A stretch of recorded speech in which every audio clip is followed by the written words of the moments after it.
It started with a drawing by Field Day called Life Before Man, pages 140, 141. It's a beautiful drawing of the head of a dinosaur. And that drawing made me think of anger, fatigue-induced anger that sometimes parents direct at their children. And so I wrote that short piece called Dinosaur, which is in the book now. Also, the complexion of the dinosaur skin made me think of the surface of the moon. And so I started writing a little chapter, a little story called The Empires of the Moon, about a play to which I took a friend when I was 19.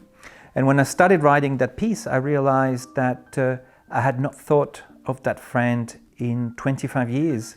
I had almost completely forgotten her.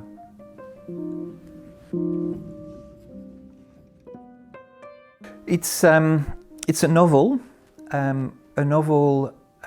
made up of short texts, stories, little chapters, a fragmented novel in a way. And while I think each text can be read on its own, there is a thread, or perhaps a couple of threads, that sew the text together. The first one perhaps is about a young man, a young French man who is studying in Paris, and about his love for literature, and a young woman. He reads a lot. He and his friend spend a lot of time reading to each other. They organize, his best friend that is, they organize 2 people's symposiums about writers. They read books together the way others would probably listen to records, en boucle or endlessly. And they love watching their favorite writers on primetime television. In France, writers, philosophers are rock stars, and they're often on television. And they, at one point, also have an attempt at stalking Émile Cioran. So that's the first thread, I think, about literature, about how literature can play a very important part in the life of a young person. The second thread, I think, is probably about childhood, the narrator's childhood, the voices, the faces, the names that seem to have been tattooed in his memory, and which he remembers as a 40-something-year-old father, and the childhood of his children, him being a father, talking about his children. There's a story about how he tries to explain to his 3-year-old son what a dream is.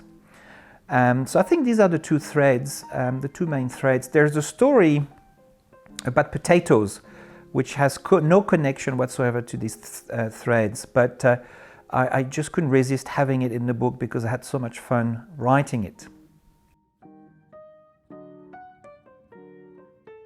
It's a novel with pictures, with drawings. A lot of the text came as responses to Field Day's drawings.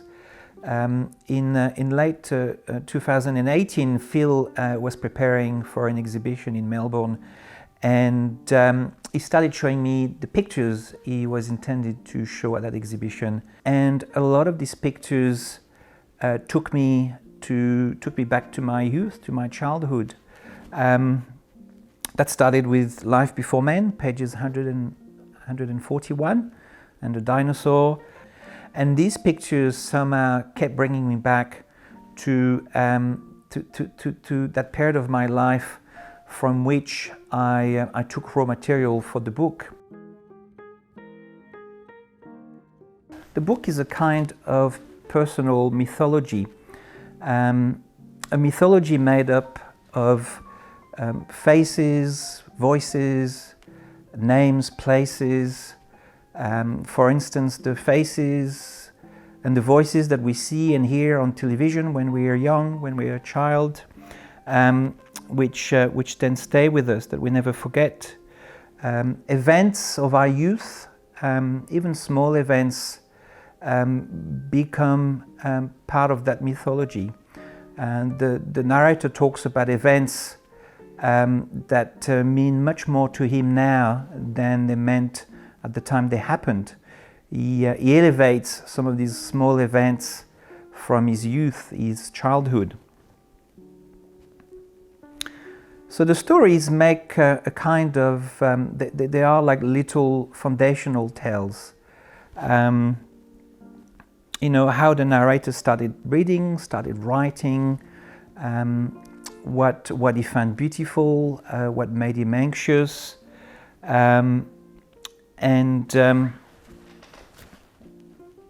you know, all of this he realizes as a 40-something-year-old father is what has formed his personality. It's who he is. The drawings consistently took me back to the places, the faces, the voices of my youth. And you know, the actress Romy Schneider, the philosopher Sioran, the writer Charles Juliet, and the friends who became in the book characters. And Phil's drawings also help create that bubble that I think writers need to be in order to write a book. So in a sense, the texts I wrote illustrate his drawings. They were written in response to his drawings. They were created to go with the drawings.